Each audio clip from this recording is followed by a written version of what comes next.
Assalamualaikum warahmatullahi wabarakatuh. Sahabat yang dirahmati Allah, semoga kita dalam lindungan Allah, amin. Sejarah yang tidak bisa dilupakan, Indonesia tanggal 30 September tahun 1965 atau dikenal G30 PKI. Penculikan 7 Jenderal Indonesia terbaik oleh komunis PKI. G30 PKI adalah sebuah gerakan yang memiliki tujuan untuk menggulingkan pemerintahan Presiden Soekarno serta mengubah Indonesia menjadi negara yang menerapkan sistem komunis. Gerakan tersebut dipimpin langsung oleh D.N. Aidit yang saat itu adalah ketua dari PKI atau Partai Komunis Indonesia, dua tokoh yang bernama Yasin dan polisi Sukitman yang menjadi saksi pembubuhan 7 jenderal di Lubang Buaya. Tonton sampai habis biar menambah wawasan kita, dan jika suka dengan video ini tekan tombol subscribe dan tombol like dan loncengnya biar tidak ketinggalan kisah dan sejarah dari Kodi Channel. Yasin, seorang saksi mata kekejaman PKI terhadap para jenderal TNI, menceritakan bagaimana orang komunis itu melakukan aksi yang terbilang sangat menakutkan di kawasan Lubang Buaya, Cipayung, Jakarta Timur. Saat peristiwa itu berlangsung, usia Yasin masih muda. Pria yang saat ini berusia 70 tahun tersebut adalah salah satu saksi mata saat 7 jenderal TNI dibabat habis PKI. Maklum, rumah Yasin tidak berada jauh di lokasi pembantaian tersebut. Sebenarnya banyak yang lihat PKI dulu.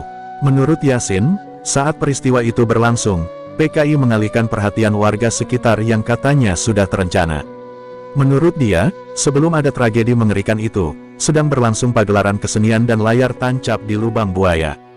Adanya layar tancap dan pagelaran reok tiap malam hingga pagi tak menimbulkan kecurigaan di mata warga sekitarnya, sampai akhirnya terbongkar penemuan mayat 7 jenderal di dalam sebuah sumur.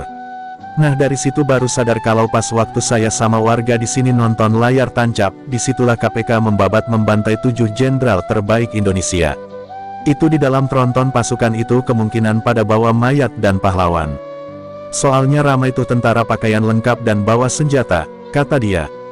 Kemudian terjadi penggeledahan tak terkecuali rumah orang tuanya.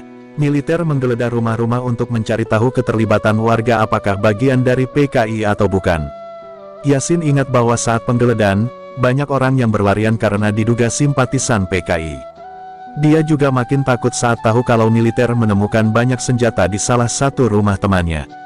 Pria beruntung ini dikabari dekat dengan Ratu Janda Tiada Lawan.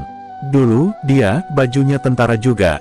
Kalau kita enggak paham bedanya di mana, ya, enggak tahu bedanya PKI sama RPKAD. Akhirnya dia ditangkap, tapi sudah dibebaskan. Orangnya tapi sudah meninggal, kata dia.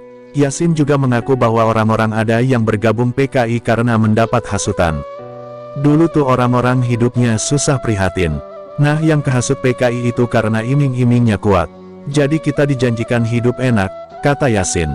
Bahkan, mereka dijanjikan makan daging dan asupan gizi oleh tokoh PKI. Kalau iming-imingnya seperti itu, siapa yang enggak mau? Katanya, melihat kejadian pembunuhan para jenderal TNI, Yasin berharap kejadian serupa tak terulang lagi. Di usia yang sudah tidak lagi muda, dia ingin hidup yang lebih damai. Sebagai saksi mata kekejaman PKI, peristiwa itu cukup mengerikan. Kesaksian Sukitman di Lubang Buaya.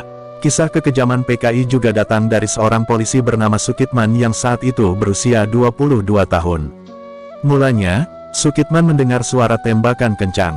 Dia pun sigap menuju sumber suara yang ternyata berasal dari rumah Jenderal D.I.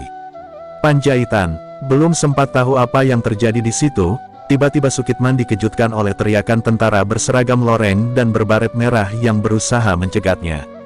Turun, lempar senjata dan angkat tangan, katanya menirukan. Singkatnya, dia dibawa ke suatu tempat dan menyaksikan para pahlawan revolusi diberondong peluru hingga dimasukkan ke dalam sumur.